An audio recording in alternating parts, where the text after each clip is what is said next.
There's something people don't expect about earning money. Not the effort it takes to get there, not the long hours, not the pressure that comes with it, but what happens after.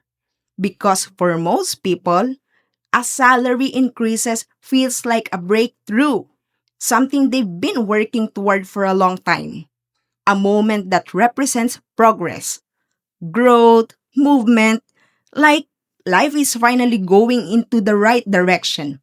And at first, it really doesn't feel that way. There's a relief, a sense of reward, a feeling that things are finally improving, like you've reached a new level. But over time, something begins to shift quietly, almost unnoticeable at first. The excitement fades. The new number becomes familiar. The difference becomes less obvious. And slowly, the feeling you expected to change stays the same. You still think about money. You still check your balance. You still feel that quiet pressure in the background. And that's when the confusion begins. Because on paper, everything is better. You're earning more, doing better, moving forward. But inside, it doesn't feel that different. And that gap between what should feel different and what actually feels the same is where many people start asking themselves a deeper question. Why doesn't this feel like I thought it would? The moment that feels like a breakthrough. For many people, a higher salary feels like a turning point, a sign that things are finally moving forward. More income, more stability, more control, and in the beginning, it doesn't feel different. There's a relief, a sense that things are finally under control. But that feeling doesn't last as long as expected. And that's where something subtle begins to happen, the time lag problem. One thing people don't realize is this: income changes quickly, but financial position changes slowly. The moment your salary increases, your situation feels different. But your obligations, your patterns, your structure remain the same. And that creates a gap between perception and reality. The comments you don't notice. Most income is already assigned before it arrives. Rent, bills, subscriptions, recurring expenses. Financial commitments are not flexible. They don't adjust just because income increased. So when money comes in, it doesn't stay long.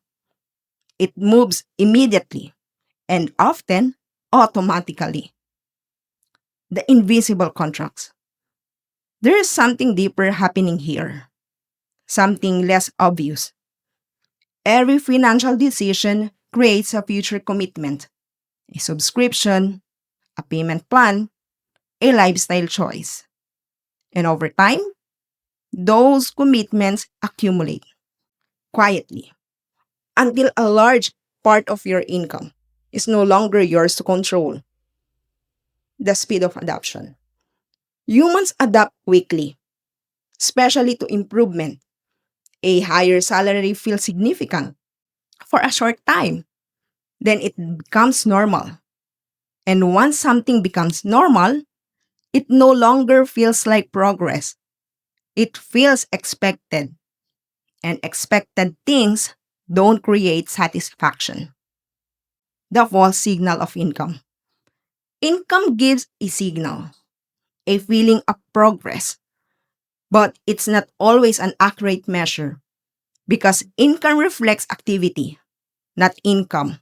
You can be very productive, very hardworking, and still not build financial stability because stability is not built by income alone. The consumption expansion. As income increases, so does access. More options, more choices, more ways to spend. And without strong filters, those options turn into decisions. And those decisions turn into expenses. The attention shift. When income is low, people pay close attention to money. Every expense is considered. Every purchase is evaluated. But when income increases, attention decreases. Not intentionally, but naturally. Because pressure feels lower. And with less attention, small decisions become easier. The fragmentation of spending. Spending today is fragmented. Not one big expense, but many small ones, distributed across time. Subscriptions, apps, deliveries, convenience services. Individually, they seem insignificant, but collectively, they reshape financial flow. The illusion of control. A higher salary creates a sense of control. I can handle it. I can afford it. And that belief reduces resistance. Spending feels justified, more flexible, more acceptable. But control is not about how much you can spend. It's about how much you choose not to. Wealth is not just about earning more. It's about creating structure. A system where money is directed, not just received. Without structure, income flows.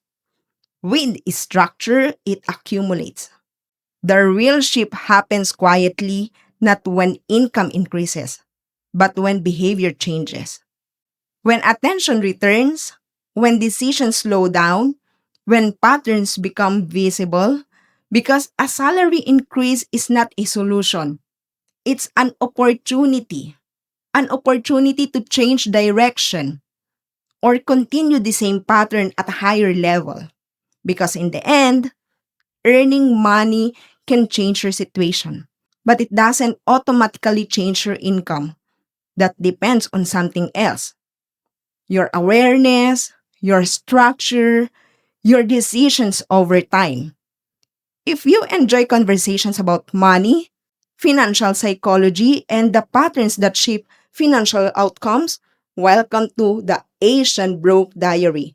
Because sometimes the biggest financial progress doesn't come from increasing income. It comes from understanding what happens after you earn it.